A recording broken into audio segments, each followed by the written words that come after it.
काय माणसं मारायला ज्या माणसाला मजा येते त्या माणसाच्या राष्ट्राशी मोदींनी गुलामीचा करार केला. मजा येते म्हणे माणसं मारायला. इंधनाची टंचाई आहे हे मान्य केलं पाहिजे. गॅसची टंचाई आहे हे मान्य केलं पाहिजे. देशभरामध्ये LPGसाठी रांगा लागलेल्या आहेत हे मान्य केलं पाहिजे. मुंबईसारख्या मोठ्या शहरात म्हणजे बाहेरसुद्धा 40% हॉटेल व्यवसाय बंद पडलेला आहे आणि कामगार गावाकडे परत आहेत हे मान्य केलं पाहिजे. अनेक तीर्थक्षेत्रामध्ये मिळणाऱ्या प्रसादामध्ये कटौती केलेली आहे हे मान्य केलं पाहिजे.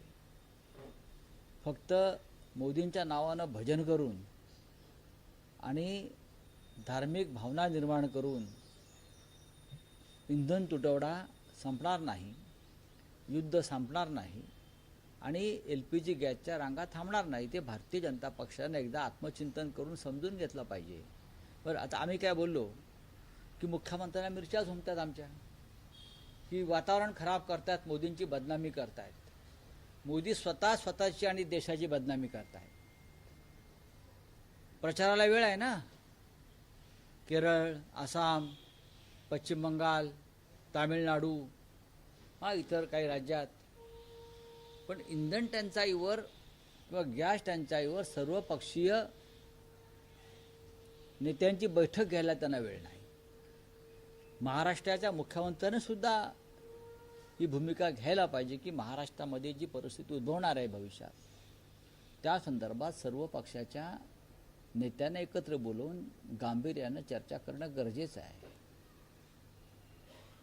विधिमंडळात चर्चा केली पाहिजे दोन्ही, आणि त्यासाठी दोन्ही विधिमंडळामध्ये विरोधी पक्ष नेत्याची नेमणूक केली पाहिजे हे सगळे विषय मांडण्यासाठी. आणि तुम्ही ते काहीच करत नाहीत, फक्त मोदींचं भजन करताय. काही नाही, काही नाही, काही नाही. लोकांची अवस्था बघा काय आहे बाहेर. लोक हवालदिल आहेत, लोक हवालदिल आहेत एवढंच मी सांगू शकतो. काल तुम्ही जे म्हटलं ते खरं ठरतंय. जी जहाजं भारतात परतली आहेत सुरक्षित ती गुजरातलाच आधी गुजरातला पुरेसं तेल उतरवलं जाईल, गॅस उतरवला जाईल पुढल्या 2 महिन्यासाठी. मी तुम्हाला सांगतो गुजरातला उतरवला जातो आहे. जहाजं गुजरातला गेली की नाही, आम्ही सांगितल्याप्रमाणे गुजरातला माल उतरवला जाईल आधी पूर्ण, आणि मग उरलेला देश मेला तरी चालेल. देशाची जनता रांगेत उभी राहू द्या. पण मोदी हे फक्त गुजरातचे पंतप्रधान आहेत. अमित शहा हे गुजरातचे गृहमंत्री आहेत. बाकीचा देश जो आहे हा विरोधकांचा छळ करण्यासाठी आहे. पण राऊतसाहेब, आता जी परिस्थिती मुंबईत निर्माण झाली आहे, अनेक कामगार त्यांच्या गावी परत आहेत आणि प्रत्येक राज्यात तीच स्थिती आहे. देश पुन्हा एकदा लॉकडाऊन सारख्या परिस्थितीच्या दिशेनं असं वाटचाल करतो. आम्हाला असं वाटतंय, पण कदाचित देवेंद्र फडणवीसांना असं वाटणार नाही, कारण असं बोलल्याने मोदींची बदनामी होते. आम्ही असं सत्य सांगितल्यानं त्यांना असं वाटतंय की आम्ही मोदींची बदनामी करतो आहोत, मग आम्ही नक्षलवादी आहोत. सत्य बोलतोय, मग आम्ही अर्बन नक्षलवादी आहोत. सत्य बोलणारे की या देशामध्ये गॅस टंचाई, इंधन टंचाई आहे, हॉटेल बंद पडत आहेत, फाउंड्री उद्योग बंद पडतो, इतर उद्योग बंद पडत आहेत. त्याच्यामुळे रोजंदारीवरती असलेला कामगार हा आपापल्या घरी आणि गावाला जायला निघाला आहे, मुंबईच्या बाहेर, शहराच्या बाहेर, महाराष्ट्राच्या बाहेर. हे सांगणं म्हणजे आम्ही अर्बन नक्षलवादी, बरं का. आणि हा जो छळ चाललेला आहे देशातल्या जनतेचा ते म्हणजे महात्मे, ते श्रीरामाचे अवतार सगळे. राऊतसाहेब, तुम्ही आता अर्बन नक्षलवादी हा उल्लेख केला. शनिवारी मुंबई विद्यापीठामध्ये प्राध्यापक दीपक पवार यांच्या विरोधात एक प्रस्ताव मांडण्यात आला. त्यात त्यांच्यावरचे जे आक्षेप आहेत ते मांडताना अधिसभा सदस्यांनी त्यांचा उल्लेख ते विद्यापीठात अर्बन नक्षलवादाची बीज पेरतायत का असा केला. ते माझ्या माहितीप्रमाणे दीपक पवार यांनी केंद्र सरकारच्या हिंदी भाषा सक्तीविरुद्ध महाराष्ट्रामध्ये आवाज उठवला. आता मराठी भाषा सक्तीची असावी महाराष्ट्रात, मुंबईत. मराठी शाळा टिकाव्यात, ही भूमिका जर दीपक पवार यांच्यासारखे सुशिक्षित प्राध्यापक मंडळी, संशोधक मराठीतले घेत असतील आणि त्यांना जर भारतीय जनता पक्षाचे, तुमची कुठली सभा, अधिसभा टिका सिनेट सिनेटमधले भारतीय जनता पक्षाचे लोक त्यांना अर्बन नक्षलवादी ठरवत असतील तर ते महाराष्ट्राचं आणि मराठी माणसाचं दुर्दैव आहे. ही पिलावळ 50 वर्ष जन्माला आली असती तर त्याने हिंदुहृदय सम्राट बाळासाहेब ठाकरे यांना सुद्धा नक्षलवादी ठरवलं असतं. मराठीची भूमिका मांडतायत, मराठी सक्तीची करा म्हणतायत. मग या हिशोबानं ममता बॅनर्जी, स्टालिन, कुसुमाग्रजांनी म्हटलंय ना, मराठी भाषा मंत्रालयाच्या पायरीवर भिकारणीसारखी उभी आहे. तुम्ही त्यांचा मराठी भाषा दिवस साजरा करतायत त्यांच्या जन्मदिनी. काय सांगावं, उद्या त्यांनाही नक्षलवादी ठरवतील कुसुमाग्रजांना हे लोक. मराठी भाषा महाराष्ट्रात सक्तीची असावी असं बोलणं म्हणजे नक्षलवाद आहे का? यांची डोकी फिरलेत. यांच्या डोक्यात नक्की काय आहे, कोणती घाण आहे, कोणतं गटार आहे झालेलं यांच्या डोक्याचं. यांनी महाराष्ट्राची आणि देशाची या लोकांनी पूर्णपणे वाट लावलेली आहे. दीपक पवार हे सातत्याने मराठी भाषा, मराठी संस्था टिकाव्या त्यासाठी काम करतात. ते आमचे सहकारी आहेत अनेक चळवळीमधले. मग एशियाटिक सोसायटीची लढाई असेल, मुंबई मराठी साहित्य संघाची लढाई असेल, मुंबई मराठी ग्रंथ संग्रहालयाची लढाई असेल, या सगळ्या संस्थांवर बरं का, या संघप्रणित नक्षलवाद्यांना ताबा घ्यायचा, आम्ही तो घेऊ देत नाही. आम्ही जिंकली निवडणूक मुंबई मराठी ग्रंथ संग्रहालयाची, आपल्याला माहीत असेल. तिथे घुसायचा प्रयत्न केला. मराठी साहित्य संघामध्ये आम्ही या लोकांना हटवलेलं आहे. एशियाटिक सोसायटीची निवडणूक यासाठी संघवाद्यांनी राजकीय दबाव म्हणून रद्द करायला लावली, कारण त्यांचा दारुण पराभव हा नक्की होता. कुमार केतकर यांच्या नेतृत्वाखाली आम्ही एक अस्सल मराठी पॅनल उभं केलं. आम्हाला लोकांचा प्रचंड प्रतिसाद मिळाला. ही संस्था टिकावी, ही संस्था विद्वान मराठी माणसांच्या हातामध्ये असावी, यासाठी आमची लढाई आहे. पण संघ प्रवृत्तीच्या काही अतिविद्वान आणि अतिशहाणांना ही संस्था आमच्या ताब्यात हवी आहे. आमच्या म्हणजे कोणाच्या? बिल्डरांच्या ताब्यात. अमराठी बिल्डर जे मुंबईत माजले आहेत त्यांच्या ताब्यात मुंबई मराठी ग्रंथ संग्रहालय, साहित्य संघ, एशियाटिक लायब्ररी अशा या संस्था द्यायच्या. तिथे टॉवर्स उभे करायचे. बाकी त्यांना मराठीविषयी काही प्रेम नाही, अजिबात नाही प्रेम. आम्ही मराठीवादी आहोत. मुंबईतली संस्था मराठी माणसाच्या हातात राहावी.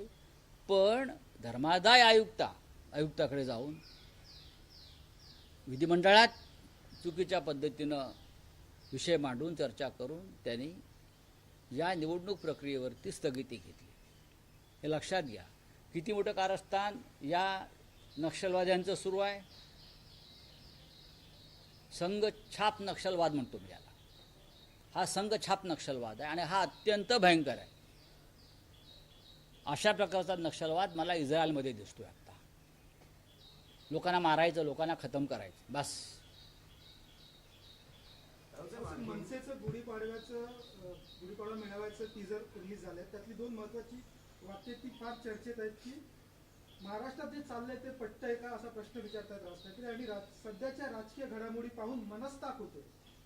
मग राज ठाकरे साहेब चुकीचं काय बोलले? महाराष्ट्रात जे चाललंय किंवा देशात जे चाललंय ते पटतंय का, हा सवाल प्रत्येक राष्ट्रभक्त आणि महाराष्ट्रप्रेमी जनतेला पडलेलाच आहे. तो तुम्हाला आम्हाला सगळ्यांना पडायला हवा.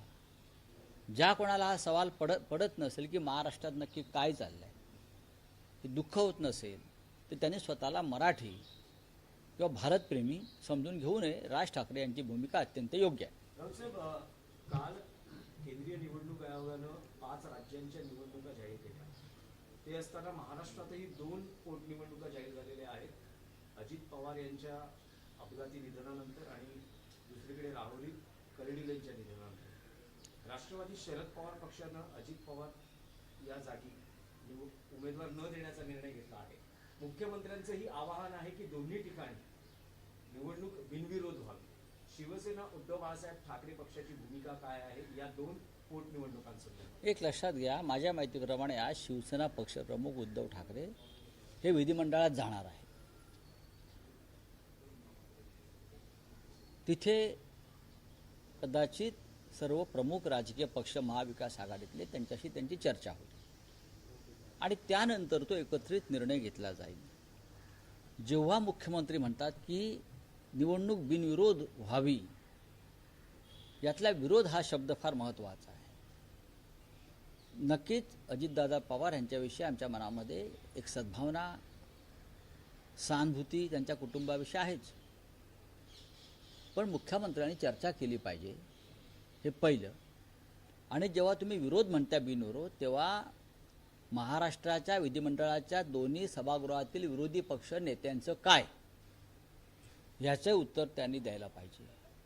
विरोधी पक्षनेतेपद न देणं यासारखा मोठा नक्षलवाद नाही. लोकशाहीच्या नावाखाली सुरू असलेला हा अर्बन नक्षलवाद आहे, लोकशाहीतला नक्षलवाद आहे. विरोधी पक्षनेतेपद विरोधी पक्षांना न देणं यासारखा मोठा नक्षलवाद नाही मिस्टर फडणवीस. आणि हे जर तुमच्या नेतृत्वाखाली होत असाल तर तुम्ही या नव्या नक्षलवादी चळवळीचं नेतृत्व तुम्ही करताय, हे काढायचं नाही.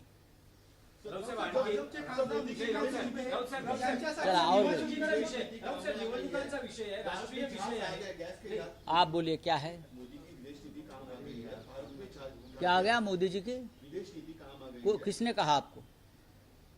ये अफवाह किसने फैलाई है कि मोदी जी की विदेश नीति काम आई है? ऐसी अफवाह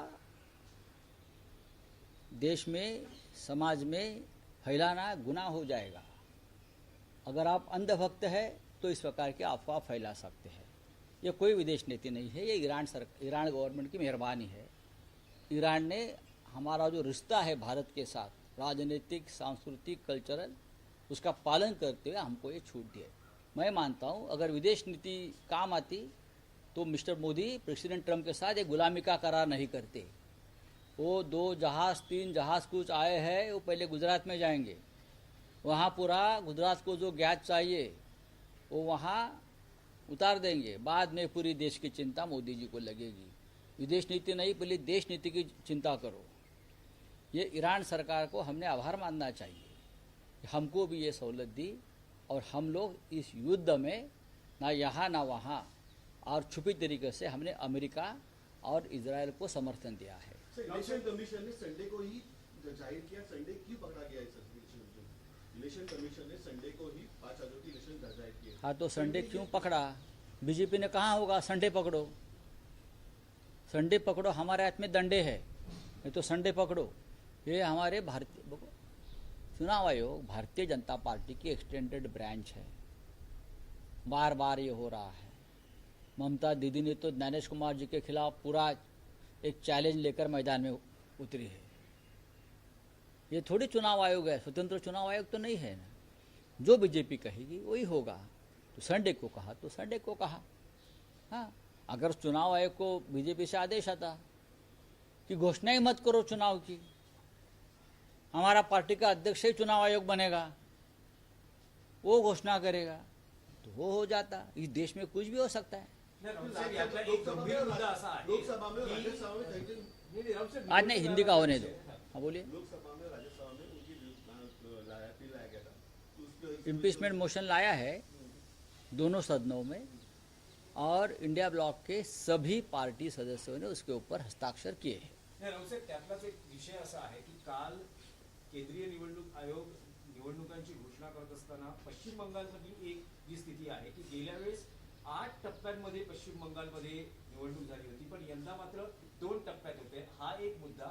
आणि केंद्रीय निवडणूक आयोगाविरोधात आयुक्तांविरोधात महाभियोग खटला दाखल करण्यात आलेला आहे, तरीही ते निवडणुकांची घोषणा करतात. मी तुमच्या माहितीसाठी या निवडणुकांचा निकाल देतो. पश्चिम बंगालला ममता बॅनर्जी जिंकत आहेत. केरळमध्ये काँग्रेस आघाडीवर आहे किंवा डावे पक्ष, भाजपा येत नाही, बरोबर आहे. तामिळनाडूमध्ये AIADMK जिंकत आहे, मिस्टर स्टालिन. आसाममध्ये ह्या क्षणी एकतर्फी लढाई नाही, गौरव गोगोई यांनी प्रचंड आव्हान, ते जे कोणी आहेत विश्व शर्मा वगैरे कोणी हेमंत, त्यांच्यासमोर फार मोठं आव्हान उभं केलेलं आहे. त्याच्यामुळे ह्या निवडणुकामध्ये भारतीय जनता पक्षाचं पूर्ण पानिपत होणार आहे. महाराष्ट्रातून मुंबईतून किती पैशाचे कंटेनर आणि टँकर तिथे जाऊ द्या. अलीकडेच उपमुख्यमंत्री जाऊन आले तिथे माझ्या माहितीप्रमाणे, काही फरक पडणार नाही. या 4ही राज्यातली किंवा 5ही राज्यातली जनता महाराष्ट्रातून गेलेल्या पैशामुळे विकली जाणार नाही. ती फक्त या राज्यातली जनताच विकली जाते मतदार. चला, थँक्यू. सर